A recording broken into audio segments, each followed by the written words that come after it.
Elihu continued and said, "Bear with me a little longer, and I will show you that there is yet more to say on God's behalf. I will bring my knowledge from afar, and will ascribe righteousness to my Maker. For truly, my words are not false. He who is perfect in knowledge is with you. Behold, God is mighty, and yet does not despise anyone, nor regard any as trivial. He is mighty in the strength and power of understanding. He does not prolong the life of the wicked, but gives the afflicted their justice. He does not withdraw his eyes from the righteous, those in right standing with him. But with kings upon the throne, he has seated them forever, and they are exalted. And if they are bound in bonds of adversity, and held by cords of affliction, then he declares to them the true character of their deeds and their transgressions, that they have acted arrogantly, with presumption and notions of self-sufficiency. He opens their ears to instruction and discipline, and commands that they return from evil. If they hear and serve him, they will end their days in prosperity, and their years in pleasantness and joy. But if they do not hear and obey, they will die by the sword of God's destructive judgments, and they will die in ignorance, without true knowledge. But the godless in heart store up anger at the divine discipline. They do not cry to him for help when he binds them with cords of affliction. They die in youth, and their life ends among the cult prostitutes.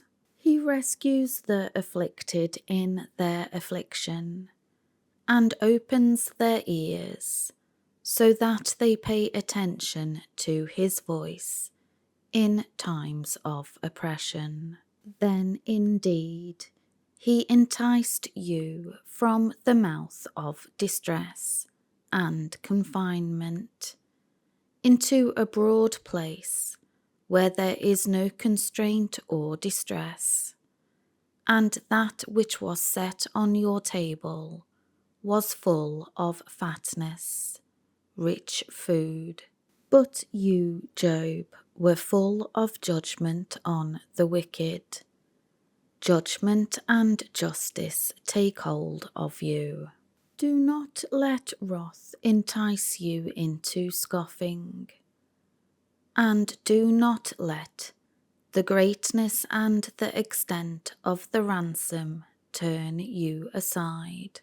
Will your wealth be sufficient to keep you from the confinement of distress, or will all the force of your strength do it? Do not long for the night, when people vanish from their places. Take heed and be careful. Do not turn to wickedness, for you have chosen this, the vice of complaining against God, rather than learning from affliction. Behold, God is exalted in his power. Who is a ruler or a teacher like him? Who has appointed God his way? And who can say to him, "You have done wrong"?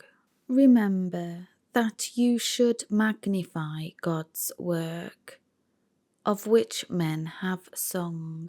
All men have seen God's work. Man looks at it from a distance.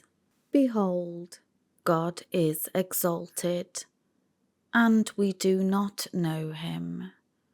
The number of his years is unsearchable, for he draws up the drops of water.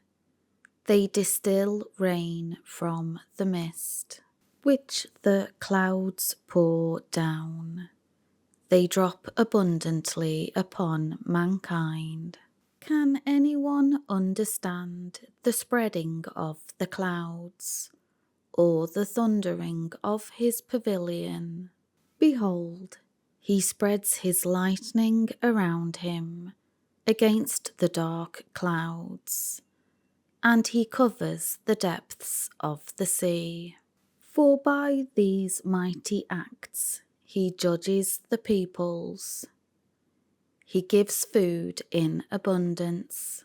He covers his hands with the lightning, and commands it to strike the mark. His thundering voice declares awesomely his presence. The cattle also are told of his coming storm.